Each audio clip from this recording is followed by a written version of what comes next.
யாத்திராகமம் 4ஆம் அதிகாரம். அப்பொழுது மோசே, அவர்கள் என்னை நம்பார்கள், என் வாக்குக்கு செவிகொடார்கள், கர்த்தர் உனக்கு தரிசனமாகவில்லை என்று சொல்லுவார்கள் என்றான். கர்த்தர் அவனை நோக்கி, உன் கையில் இருக்கிறது என்ன என்றார். ஒரு கோல் என்றான். அதை தரையிலே போடு என்றார். அவன் அதை தரையிலே போட்டபோது அது சர்ப்பமாயிற்று. மோசே அதற்கு விலகி ஓடினான். அப்பொழுது கர்த்தர் மோசேயை நோக்கி, உன் கையை நீட்டி அதன் வாலை பிடி என்றார்.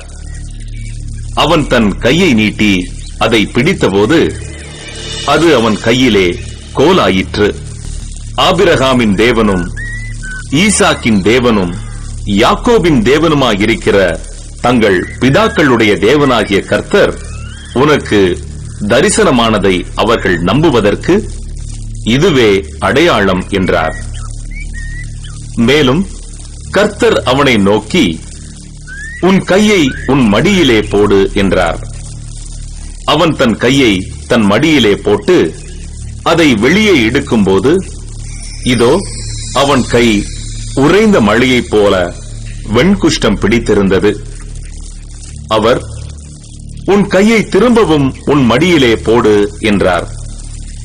அவன் தன் கையை திரும்ப தன் மடியிலே போட்டு தன் மடியிலிருந்து அதை வெளியே எடுத்தபோது அது திரும்ப அவனுடைய மற்ற சதையை போலாயிற்று.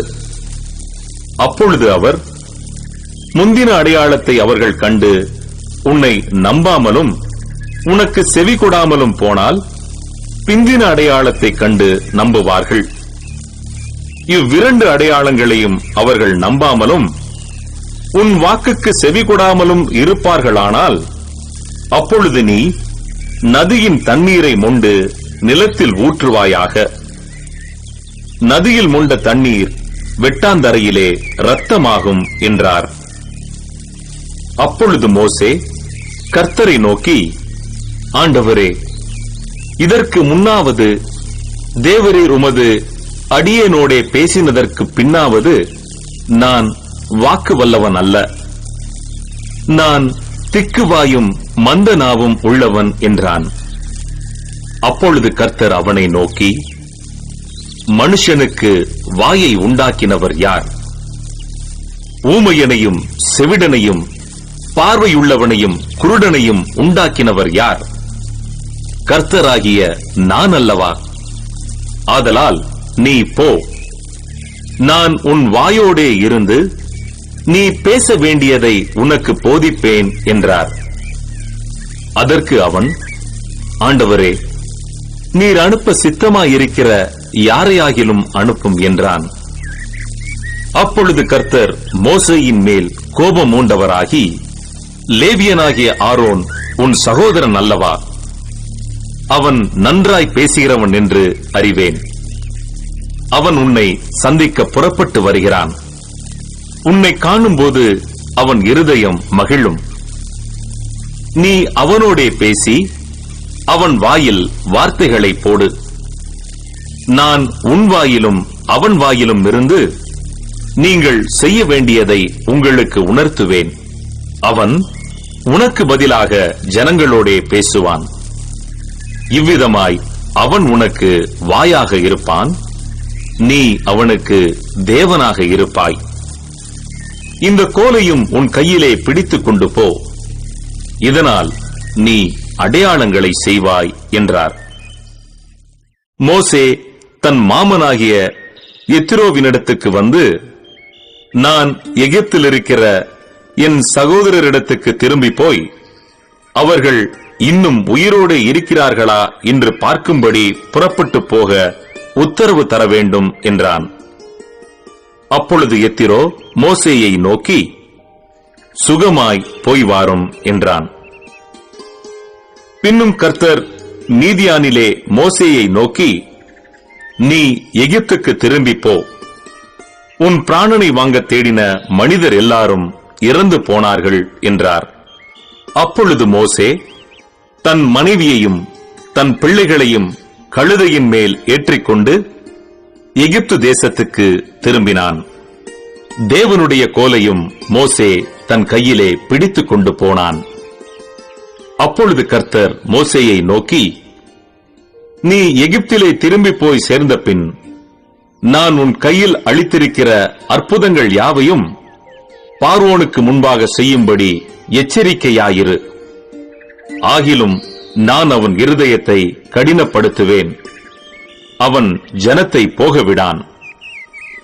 அப்பொழுது நீ பார்வோனோடே சொல்ல வேண்டியது என்னவென்றால், இஸ்ரவேல் என்னுடைய குமாரன், என் சேஷ்ட புத்திரன். எனக்கு ஆராதனை செய்யும்படி என் குமாரனை அனுப்பிவிடு என்று கட்டளையிடுகிறேன். அவனை விடமாட்டேன் என்பாயாகில், நான் உன்னுடைய குமாரனை, உன் சேஷ்ட புத்திரனை சங்கரிப்பேன் என்று கர்த்தர் சொன்னார் என்று சொல் என்றார். வழியிலே தங்கும் இடத்தில் கர்த்தர் அவனுக்கு எதிர்ப்பட்டு அவனை கொல்ல பார்த்தார். அப்பொழுது சிப்போராள் கருக்கான ஒரு கல்லை எடுத்து தன் புத்திரனுடைய நுனித்தோலை அறுத்து அதை அவன் கால்களுக்கு முன்பாக எறிந்து, நீர் எனக்கு இரத்த சம்பந்தமான புருஷன் என்றாள். பின்பு அவர் அவனை விட்டு விலகினார். அப்பொழுது அவள், விருத்த சேதனத்தின் நிமித்தம் நீர் எனக்கு இரத்த சம்பந்தமான புருஷன் என்றாள். கர்த்தர் ஆரோனை நோக்கி, நீ வனாந்தரத்தில் மோசேக்கு எதிர்கொண்டு போ என்றார். அவன் போய் தேவ பர்வதத்தில் அவனை சந்தித்து அவனை முத்தம் செய்தான். அப்பொழுது மோசே தன்னை அனுப்பின கர்த்தருடைய சகல வார்த்தைகளையும் அவர் தனக்கு கட்டளையிட்ட சகல அடையாளங்களையும் ஆரோனுக்கு தெரிவித்தான். மோசேயும் ஆரோனும் போய் இஸ்ரவேல் புத்திரரின் மூப்பர் எல்லாரையும் கூடிவர செய்தார்கள்.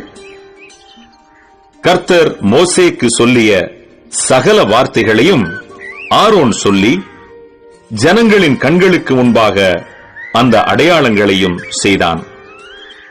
ஜனங்கள் விசுவாசித்தார்கள். கர்த்தர் இஸ்ரவேல் புத்திரரை சந்தித்தார் என்றும் அவர்கள் படும் உபத்திரவங்களை கண்ணோக்கி பார்த்தார் என்றும் அவர்கள் கேட்டபோது தலை குனிந்து தொழுது கொண்டார்கள்.